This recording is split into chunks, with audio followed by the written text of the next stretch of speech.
दोस्तों, मुफ्ती सलमान अजहरी साहब को हेट स्पीच देने की वजह से गिरफ्तार किया गया था। आप तमाम लोग जानते हैं कि उन्होंने बस एक शेर पढ़ दिया था कि आज कुत्ते का वक्त है, कल हमारा दौड़ आएगा, और इसकी वजह से उन्हें गिरफ्तार किया गया। गुजरात की एटीएस ने उन्हें उठाया, उनके ऊपर 3 अलग-अलग केसेस हुए, तीनों से उन्हें रिहाई मिली तो उनके ऊपर पासा इम्पोज कर दिया गया और अभी वो जेल में कैद है और लगातार अब समझिए कि लगातार कई महीनों तक उन्हें जेल में रहना पड़ सकता है, ऐसी खबर है। और ऐसे में एक तरफ जब दूसरे लोगों की बातें सामने आती है, अभी हम आपको एक वीडियो दिखाने वाले हैं। यति नरसिंहानंद गिरी का नाम आप तमाम लोग जानते हैं। लगातार नफरत भरी बयानबाजी, लगातार मुसलमानों के खिलाफ ऐसी ऐसी बातें, ऐसी ऐसी जहर इस शख्स के द्वारा उगली जाती है। ये जहर उगलता है ये व्यक्ति, लेकिन इस इंसान के ऊपर कार्रवाई नहीं होती। क्यों नहीं होती है भाई? मुफ्ती सलमान अजहरी एक शेर पढ़ दे तो बड़ी तकलीफ हो गई, जिसका कोई लेना देना नहीं था हिंदुस्तान के किसी संप्रदाय के लोगों से, किसी धर्म के लोगों से, किसी जात के लोगों से। और जब एक इंसान नाम लेकर के यकीनन मुसलमानों के खिलाफ आपत्तिजनक बातें कर रहा है, देखिए इस वीडियो को। ये वीडियो मैं आपको बता दूं दोस्तों, कहीं और का नहीं बल्कि अरविंद केजरीवाल की जो पार्टी है, आम आदमी पार्टी, उनके राज्य यानी कि पंजाब में, पंजाब के होशियारपुर में यति नरसिंहानंद गिरी जो है वो किस तरह की बयानबाजी कर रहा है। आप खुद सुनिए और फिर सोचिए कि आखिर ऐसे लोगों को क्यों नहीं गिरफ्तार किया जा रहा। देखिए किस तरह से मुसलमानों के खिलाफ ये इंसान जहर उगल रहा है।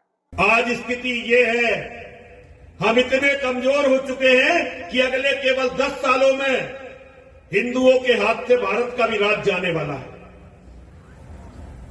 भारत का भी राज जाने वाला है।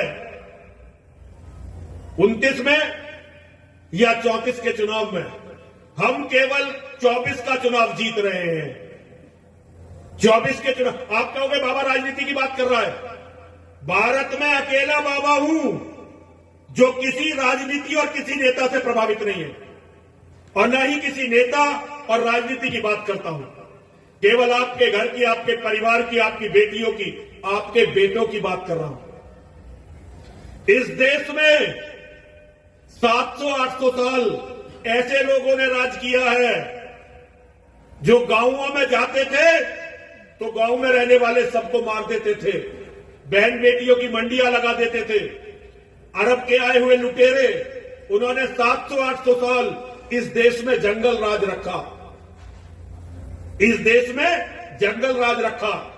हमारे पता नहीं कितने छोटे छोटे बेटों को मरना पड़ा, हमारी कितनी बेटियों को अपने आप को जहर देकर मारना पड़ा, हमारी कितनी माताएं, कितनी बहनें आग में कूदकर सती हो गई, और हम हिंदू उन सबको भूल गए।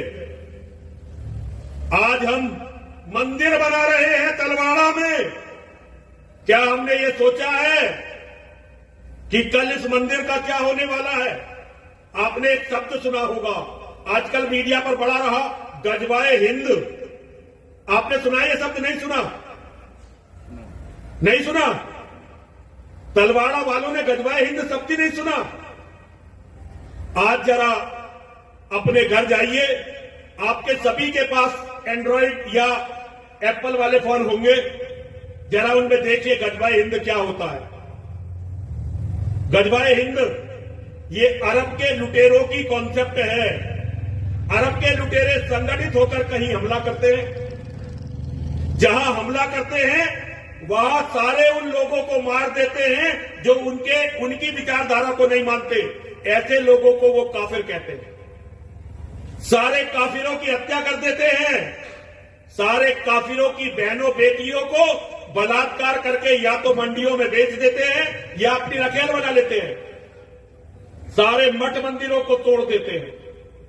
इस देश में सोमनाथ का मंदिर टूटा, इस देश में भगवान राम की जन्मभूमि टूटी, इस देश में कृष्ण की जन्मभूमि टूटी, इस देश में काशी विश्वनाथ का मंदिर टूटा, और अब फिर उन्हीं लोगों का राज आने वाला है जो मंदिरों को तोड़ देते हैं।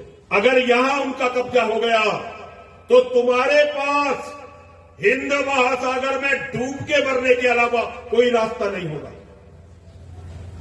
और हिंद महासागर तक भाग पाओगे ये भी संभव नहीं लगता। कश्मीर से जब हिंदू भागे तो उन्होंने कहा अपना धन, अपनी संपत्ति, सोना चांदी यहीं छोड़ जाओ, अपनी बेटियों को यहीं छोड़ जाओ, तुम चले जाओ। ऐसे ही हुआ या नहीं हुआ भैया?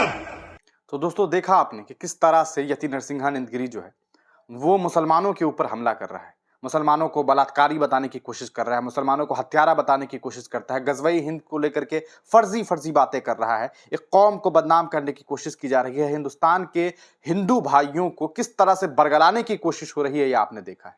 लेकिन आखिर ऐसे लोगों को क्यों नहीं गिरफ्तार किया जाता है, ऐसे लोगों पर क्यों कार्रवाई नहीं होती है, क्यों सिर्फ मुफ्ती सलमान अजहरी के ऊपर जो है कार्रवाई की जाती है, उनके ऊपर पासा जैसे कानून का इस्तेमाल किया जाता है, लेकिन ऐसे लोगों को खुलेआम छोड़ा जा रहा है। आप तमाम लोग अपनी राय कमेंट सेक्शन में जरूर दीजिएगा। ये वजह है जिसकी वजह से यकीनन एक पक्ष, एक जो लोग, एक कहा जा सकता है कि इस देश का जो एक तबका है वो इस देश के न्याय व्यवस्था से उसका भरोसा टूटता जा रहा है, क्योंकि जब फैसले एक तरफा आने लग जाते हैं तो यकीनन किसी भी इंसान के लिए यह बेहद दुखदायक, पीड़ादायक होता है कि हम पर जुल्म होता है, हम पर कार्रवाई की जाती है, उनके ऊपर कुछ नहीं होता जबकि वो जुल्म कर रहे हैं। वो किसी शायर ने बड़े अच्छे लाइंस कहे हैं कि हम भी करते हैं तो हो जाते हैं बदनाम, वो कत्ल भी करते हैं तो चर्चा नहीं होता। आप तमाम लोग अपनी राय कमेंट सेक्शन में जरूर दीजिएगा। तब तक के लिए दीजिए इजाजत, फिर मिलेंगे किसी नई वीडियो के साथ, किसी नई पेशकश के साथ।